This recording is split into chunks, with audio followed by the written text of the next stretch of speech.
Hello friends. तो हम part paper 2 देख रहे थे, प्रीवियस ईयर क्वेश्चन 2024 का अपेंडिक्स 3 के लिए।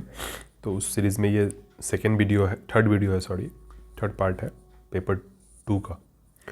तो चलिए शुरू करते हैं। Question number 21, the item of stores held in a store depot non moving and which have not been issued for a period of 24 months, ठीक है, but will be used for the activities in the future are known as. क्या जाना जाता है उनको? Known as what? Option है dead surplus, movable surplus, surplus stock reserve या emergency store surplus stock. Right answer है मूवेबल सरप्लस। ठीक है। नेक्स्ट क्वेश्चन है, for issue of stores by the store keeper of A depot expeditiously and exactly as requisite for both as regards specification and quantity dash is used, which is now generated through IMMS under user depot module. Right option है requisition of stores in format S1302, requisition and issue note in format S1313. Third option है inquiry cum issue note S1310। Fourth option है store issue transfer note S1320। ठीक है। तो right answer है requisition and issue note in format S1313। Second option सही है, requisition and issue note in format S1313। 23rd number question है, what is RMC note for the purpose of carriage of materials by railway department.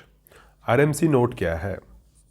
Options, railway material concession form used for carrying railway materials. Second option, railway material concession, ये concession form था पहला। दूसरा consignment form used for carrying railway material.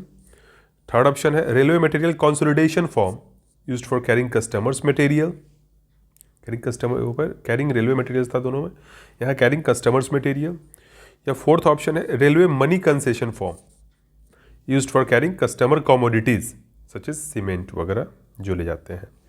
तो RMC का full form क्या है? Right answer है railway material consignment form used for carrying railway material. तो ऑप्शन 2 सही है, रेलवे मटेरियल कंसाइनमेंट फॉर्म। ठीक है। नेक्स्ट क्वेश्चन देखते हैं।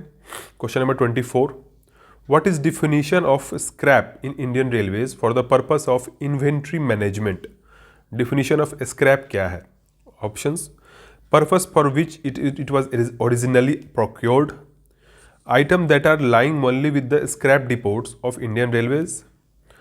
Third option, item of material that are non-moving for a period of 24 months in stock depots.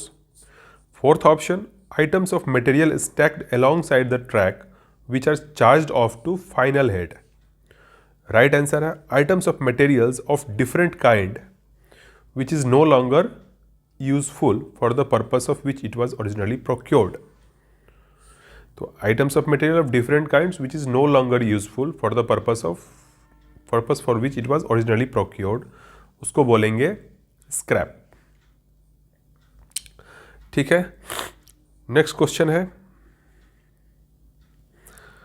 next question 25, item of stock whether stocked or non-stocked held in running sets TXR depots not for a specific purpose and kept for the purpose of maintaining everyday needs of rolling stock, lightening of stations etc, commonly used for general maintenance, lubrications of rolling stock, cleansing etc are non-edge.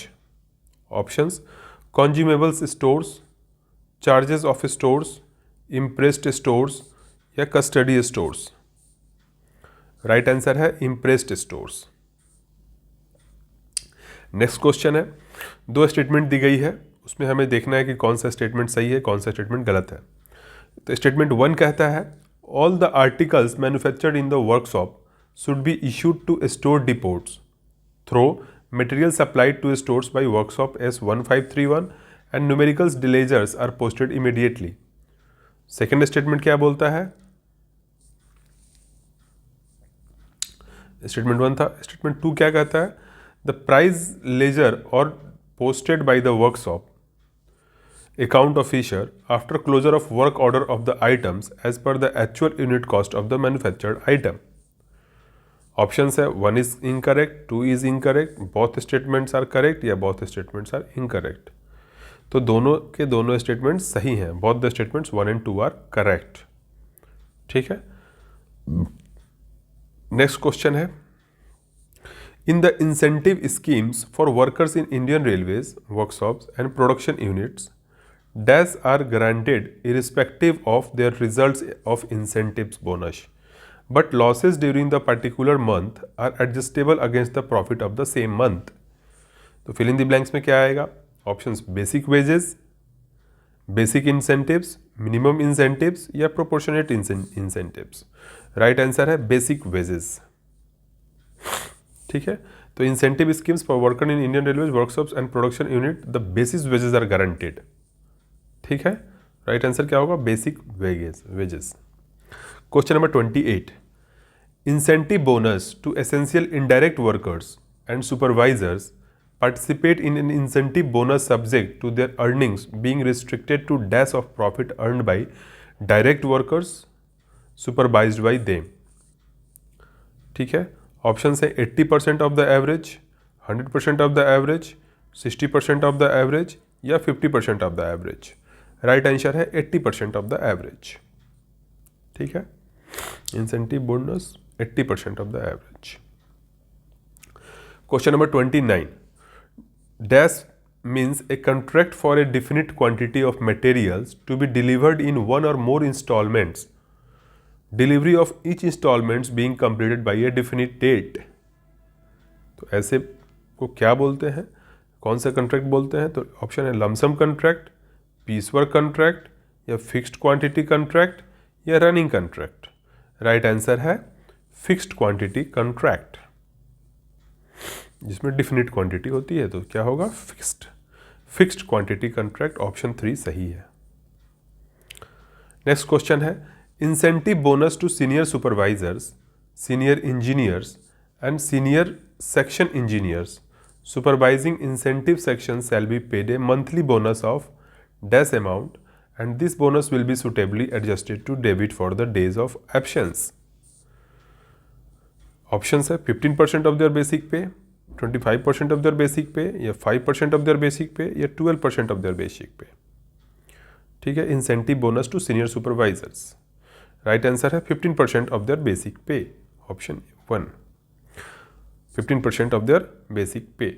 तो friends ये था question number 30. तो इस video में इतने रहने देते हैं. मिलते हैं नेक्स्ट वीडियो में. Till then tata, good bye, have a nice day. जय हिंद.